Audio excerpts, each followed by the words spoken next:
Welcome to Vanadium. I'm Chris Rankin. The more I learn about this mad world, the more mysterious it seems. A puzzling but central human feature shown in a wide variety of artistic renderings and artifacts, ranging from drawings to paintings to sculptures, across nearly every ancient and past civilization, is the third eye. It's usually depicted as centered on the forehead and provides, according to legend, perception beyond ordinary sight. Also called the mind's eye or inner eye, the third eye is a mystical, anatomical organ located inside the head. In the past, it was thought of as the gate that leads to the inner realms of higher consciousness. In spiritual circles, the third eye often symbolizes a state of enlightenment. It's associated with religious visions, clairvoyance, precognition, and out-of-body experiences. People who are said to have the capacity to utilize their third eye are sometimes known as seers, sages, and prophets. What I find strange is that all human beings and just about every other vertebrate on Earth have a photoreceptive or light-sensitive eye-shaped organ located near the center of the brain. It is, in many ways, a third eye, and there's no debate about its existence.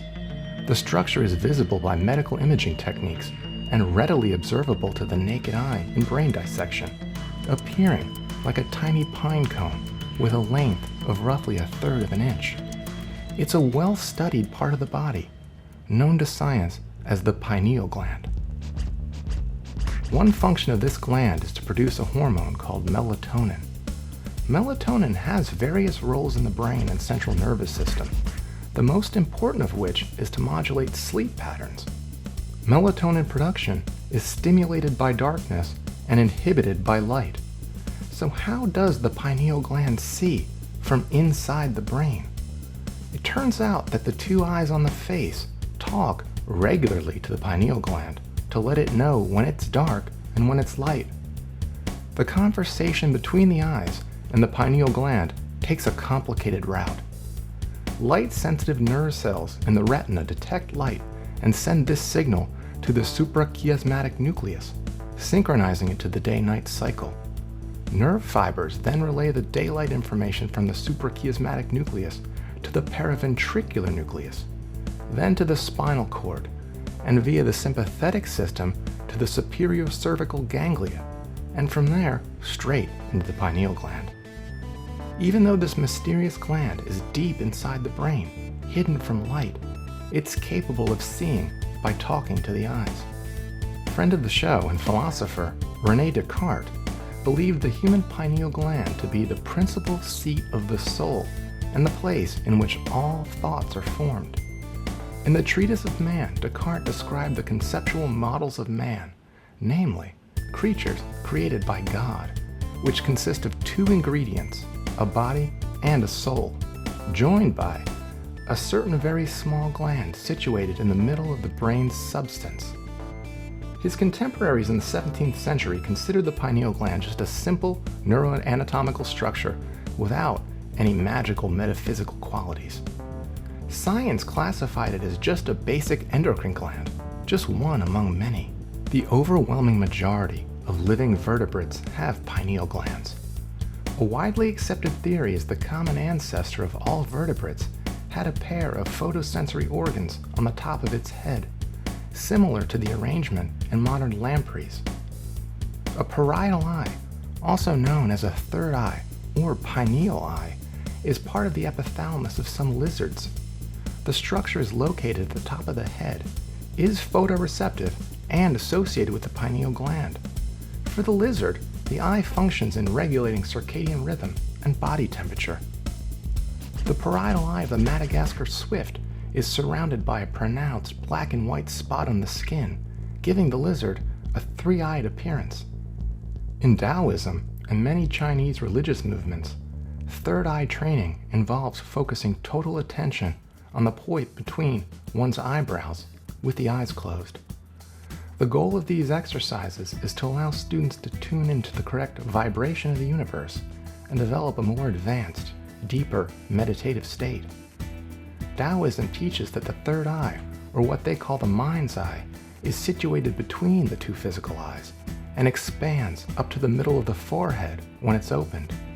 Also, that the third eye is one of the main energy centers of the body, located at the sixth chakra at the main meridian, the line separating the right and left hemispheres of the body.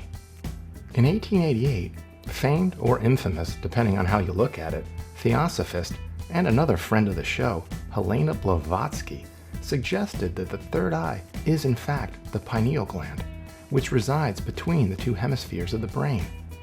That lady was really insightful, ahead of her time, and quite possibly as evil as it gets. I'm planning another episode on Helena Blavatsky and her crazy book, The Secret Doctrine, soon. Occultist and associate of Blavatsky's, C.W. Ledbetter, believed the third eye was capable of extending an etheric tube from the head, and using this light tube, it's possible to develop microscopic and telescopic vision.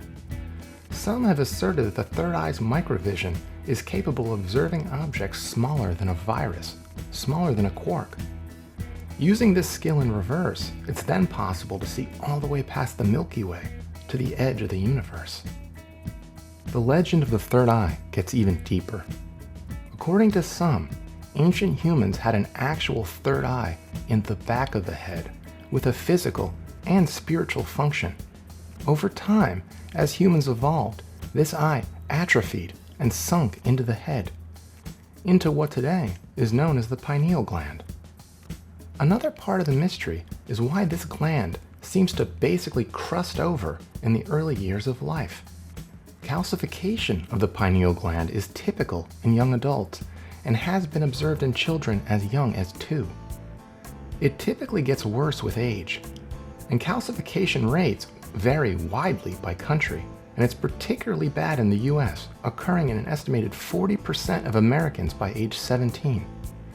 Calcification of the pineal gland is associated with something called corpora arenaceae, also known as brain sand.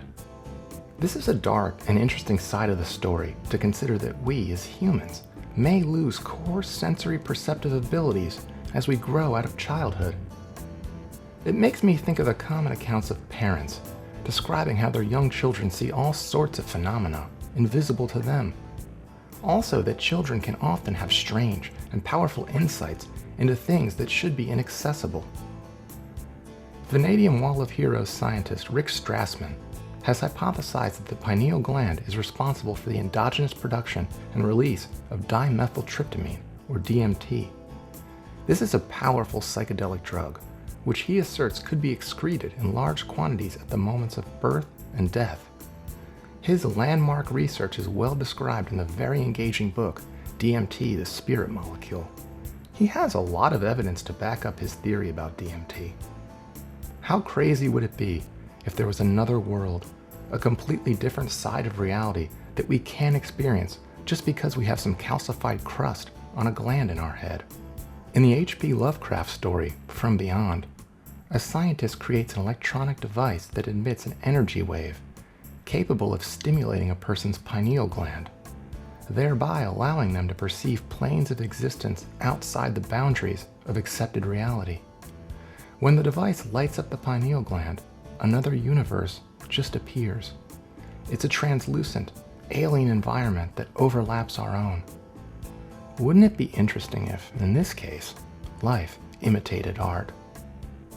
Thank you very much. This was Chris Rankin with Vanadium.